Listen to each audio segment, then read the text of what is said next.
اعوذ باللہ من الشیطان الرجیم بسم اللہ الرحمن الرحیم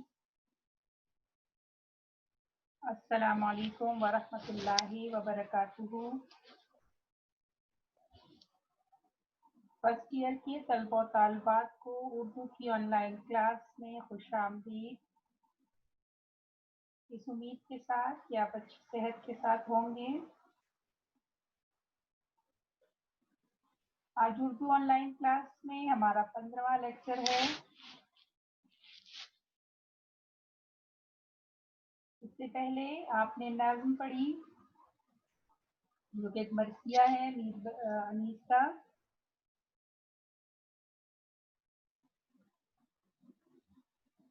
آج ہم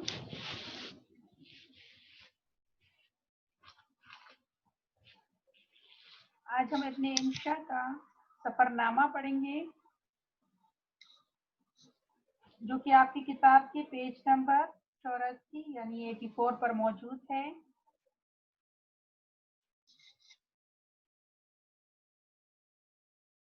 یہ بھی آپ کی ایک نئی چیز ہے، آپ کے لیے سفر نامہ ہے۔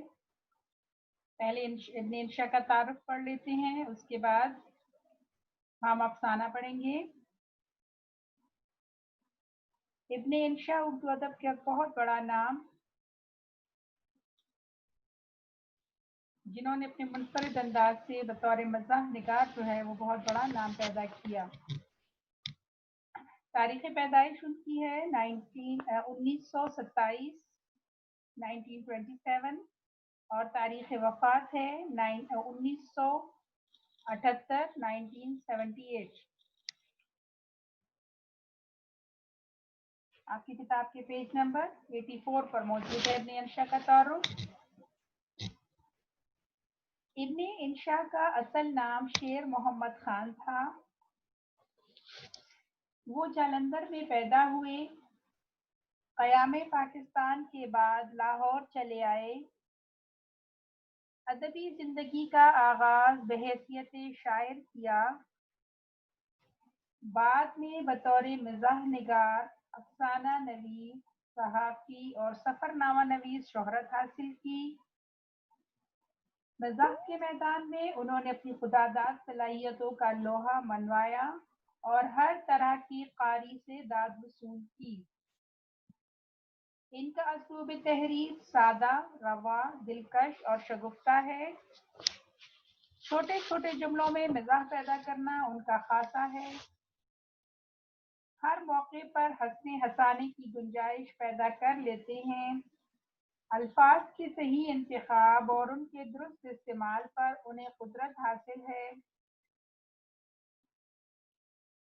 چلتے ہو تو چین کو چلیے، دنیا گول ہے ابن بطوطہ کے تعاقب میں، اور آوارہ گرد کی ڈائری میں ابن انشاء ایک ایسے بنجارے کے روپ میں نظر آتے ہیں جو گرد و پیش پر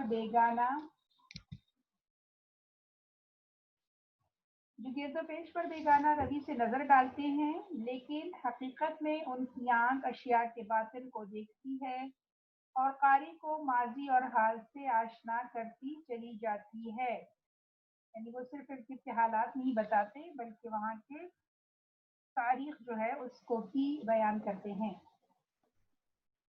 وہ اپنے قاری کی دلچسپی کے لیے معلوماتی مواد اور تاریخی واقعات کو مؤثر انداز میں پیش کرتے ہیں۔ ان کی تحریروں میں طنز لطیف پایا جاتا ہے جس سے بعد میں عمق اور اثر آفرینی پیدا ہوتی ہے، گہرائی پیدا ہوتی ہے۔ انہوں نے اپنی تحریروں میں بھولے بسرے اور متروک الفاظ کے استعمال سے منفرد دلکشی پیدا کی ہے۔ متروک الفاظ وہ ہوتے ہیں جن کا استعمال چھوڑ دیا جاتا ہے۔ ان کی تصانیف میں خمار گندم، اردو کی آخری کتاب، آوارہ گرد کی ڈائری، دنیا گول ہے، ابن بطوطہ کے تعاقب میں، نگری نگری پھرا مسافر، چاند نگر، دل وحشی، اس بستی کے